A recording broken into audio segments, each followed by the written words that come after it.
Why don't you use the Rust programming language? Well, it turns out in an online poll, there is a clear reason for the number of users that said why they don't use Rust. The programming language has built-in compile time memory safety, but as a bonus, concurrency safety. That is probably the most valuable aspect because it allows you to build very fast performant code for your applications and your services. And so that alone seems like a really good reason to learn Rust. The problem is, the reason why most people don't use Rust is because it is difficult to learn. That difficulty is a challenge. That is, it's a rather complex language. For the most part, it's, fairly straightforward with if statements and, flow control loops and switch statements. Rust has its own flavor of those. The challenge is that we often tend to go towards what we're used to in the Java world and the Python world and JavaScript world. We have those languages that we're used to that have patterns built in that Rust says you cannot use because it's not able to guarantee concurrency safety and memory safety. So the compiler will stop you. Very often it tries to be helpful and gives you hints about how to improve your code, and you can often follow them, and it's pretty straightforward. You will still run into those problems pretty much constantly, and it is a big challenge. So that is huge from that perspective. Oh, it is difficult and tricky to learn, but it is absolutely worth it once you do. A couple of the others here says it didn't help me achieve my goals, missing features in the language, missing libraries, and missing tools. So those seem to be, solvable problems, right? And more often than not, there is already a package that's available for you to get started to add those as well. Some of these other things are, it's kind of like, I want to use it, but I don't have the ability to use it right now, like in my my day-to-day. And then there's other, which, what if the other is? A really big reason to use Rust, the programming language, is because it helps you be more productive. This level of productivity is absolutely worthwhile. The challenge is that you spend most of your time up front developing the code before it hits production. That's kind of what you want, right? You want to be able to do all the things that you need to do before you deploy your code to production. It turns out Rust will intentionally sort of hold you back on making some of the critical mistakes, which is concurrency problems and memory problems. So you can see here the number of bugs that we tend to find, and Rust is up early at the beginning of the development cycle. That's exactly what you want. And the language does do that specifically because the compiler is watching out for you on this. It's going to find those problems. Now we look at traditional languages, right? Which, are the other languages that we've learned in school, and we also use in our day-to-day as, like Python, Java, C#, JavaScript, these C++.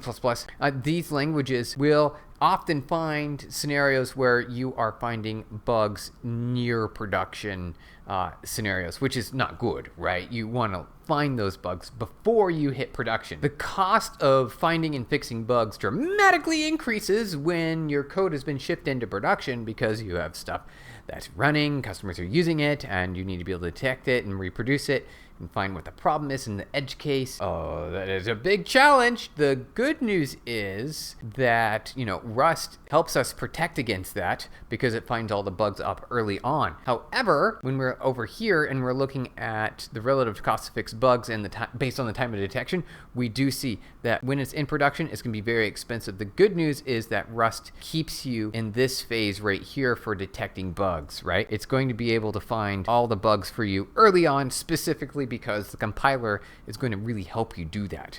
And the practices that you use and work with Rust is going to help you more often than not find the bugs early on in the development cycle. At PubNub, we use a lot of Rust for our production services. This is because we have over 1 billion connected devices sending trillions of JSON messages all over, everywhere on the planet. We have data centers close to our users, and the good news is that we have, based on this chart, you can see that our team agrees with the other contributors to this online poll.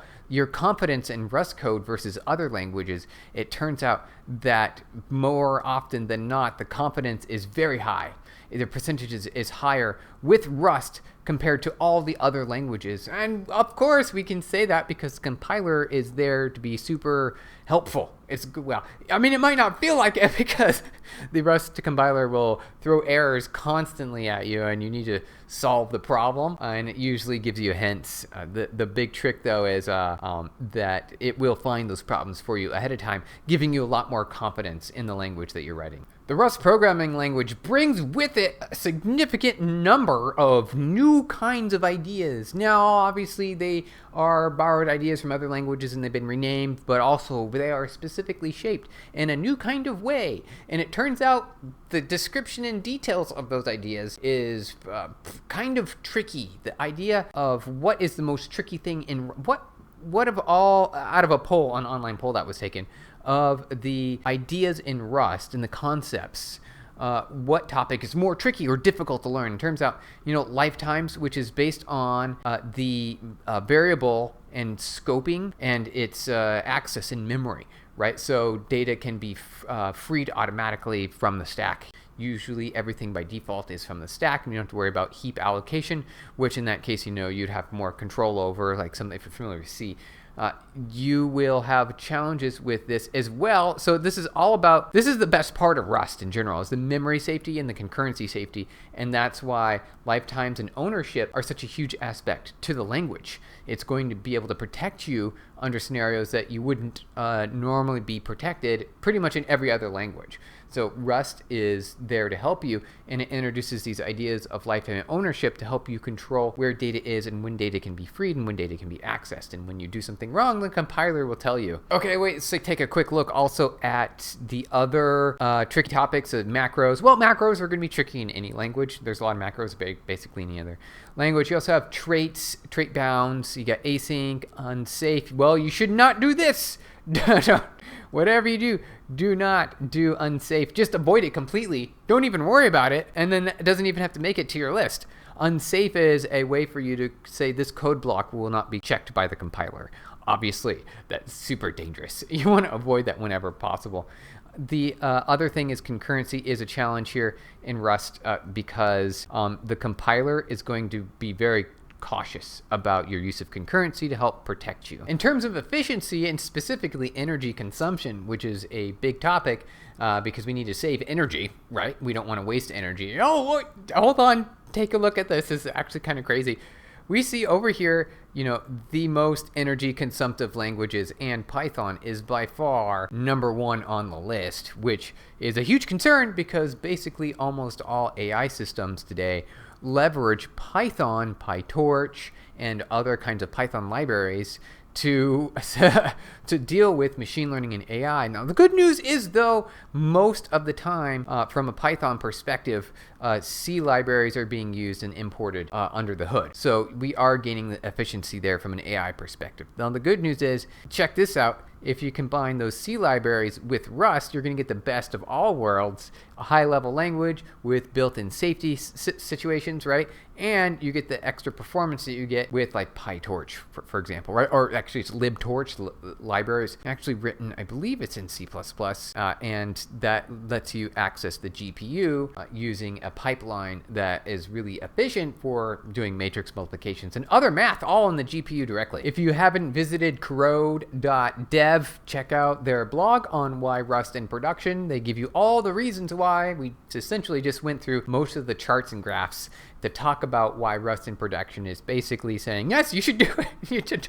You should absolutely use Rust in production more than any other language due to its ability to provide memory and concurrency safety and its extremely high level performance and efficiency.